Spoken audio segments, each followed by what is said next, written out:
The old house on 10th Avenue had always been a curiosity.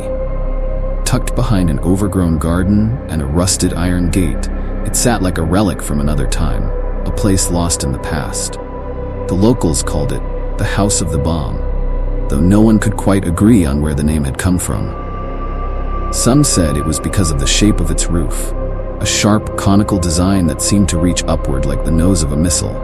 Others believed it was due to the rumors that circulated around town, whispers of a long-forgotten war and an unexploded bomb hidden deep within its foundations. For decades, no one dared to enter.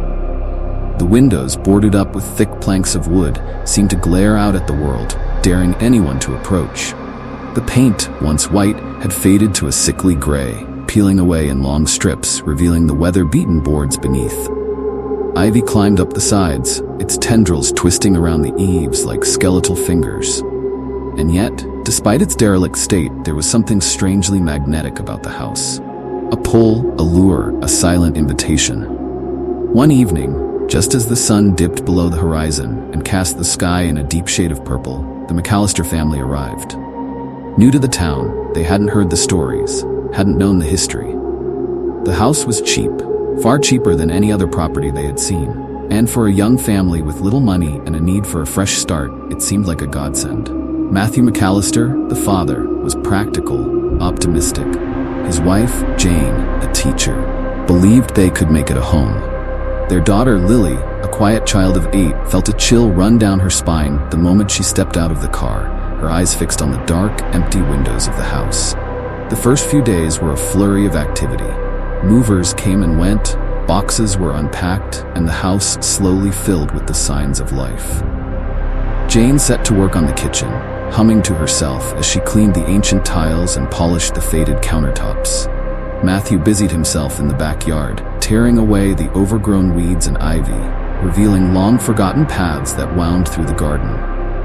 Lily spent most of her time exploring, her small footsteps echoing through the empty halls, her eyes wide as she peeked into each room, each darkened corner.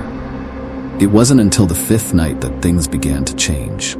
Jane was in the kitchen, her hands deep in soapy water washing the last of the dishes, when she heard it, a faint, distant sound like the ticking of a clock, slow and steady, coming from somewhere deep within the walls.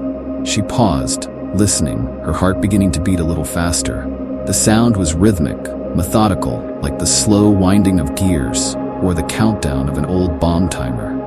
"Matthew," she called out, wiping her hands on a towel and stepping into the hallway.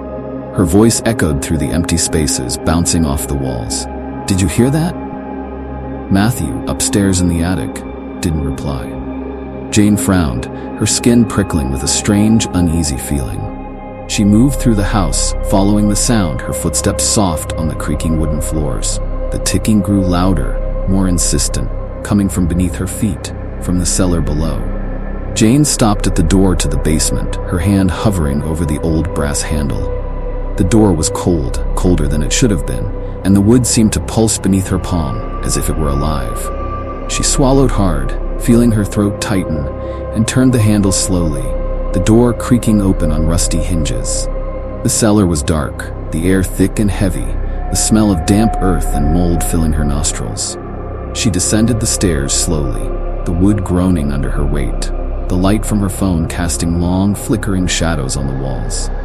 The ticking grew louder, echoing off the cold stone, coming from a far corner of the room. She stopped at the bottom step, her breath catching in her throat. There, half hidden beneath a pile of old crates and broken furniture, she saw it, a small, rusted metal box, its lid slightly ajar, a thin red wire snaking out from within.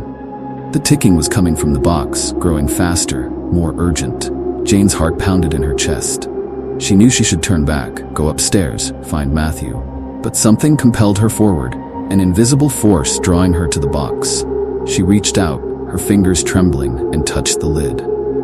The moment her fingers brushed the metal, the ticking stopped. The silence was deafening, thick and oppressive, pressing down on her, filling her ears. Jane felt a cold wave of dread wash over her, her breath coming in short, sharp gasps. She backed away slowly, her eyes never leaving the box, and turned to race up the stairs. That's when she heard it, a soft, almost imperceptible whisper coming from the darkness behind her. "Run," She froze, her heart hammering in her chest, her skin prickling with fear. She turned slowly, her flashlight sweeping across the room, illuminating nothing but shadows and dust. But the whisper came again, louder this time, more insistent. "Run! Run now!" She didn't need to be told twice. She bolted up the stairs, slamming the door behind her, her breath ragged, her heart pounding in her ears. She found Matthew in the hallway, his face pale, his eyes wide with confusion. "What happened?" he asked, reaching out to steady her. "What's wrong?" "The cellar," she gasped, her voice shaking. "There's something down there. Something alive." Matthew frowned, but before he could reply, they heard it. A loud bang from the basement, followed by the sound of something heavy being dragged across the floor. The whole house seemed to shudder, the walls vibrating, the air growing cold, so cold that they could see their breath misting in front of them.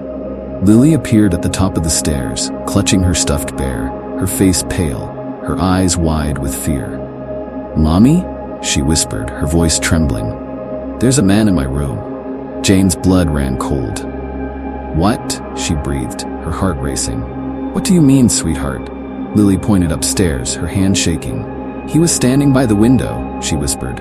"He told me to run." The family stood frozen in the hallway, their eyes darting between the darkened stairs and the door to the cellar. The house seemed to pulse with a life of its own, a low, throbbing hum vibrating through the floors, the walls, the very air around them. And then the whispering began.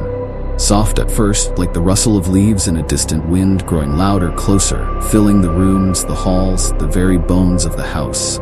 It was a low, malevolent murmur, like a chant, a prayer in a language they could not understand. The lights flickered, the walls seemed to close in, the air grew thick, hard to breathe.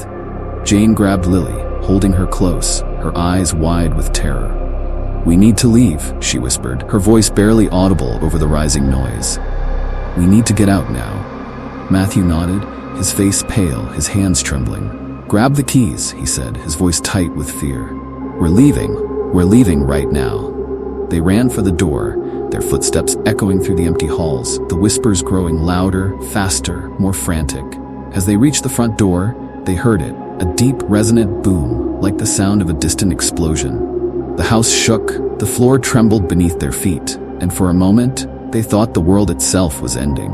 But then it stopped. The whispers ceased. The air grew still, silent.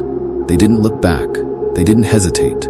They ran to the car, climbed in, and drove away, the house shrinking in the rearview mirror, a dark silhouette against the night sky.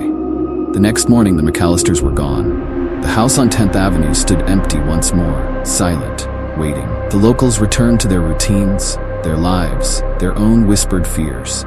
But the story of the House of the Bomb spread, passed from mouth to ear, from generation to generation. And still, no one dared to enter. No one dared to listen for the ticking, to open the cellar door, to hear the whispers that lingered in the dark. Because the house was alive, filled with memories of a time long past, and it was waiting for someone to come and set them free. Or perhaps, to join them in the shadows.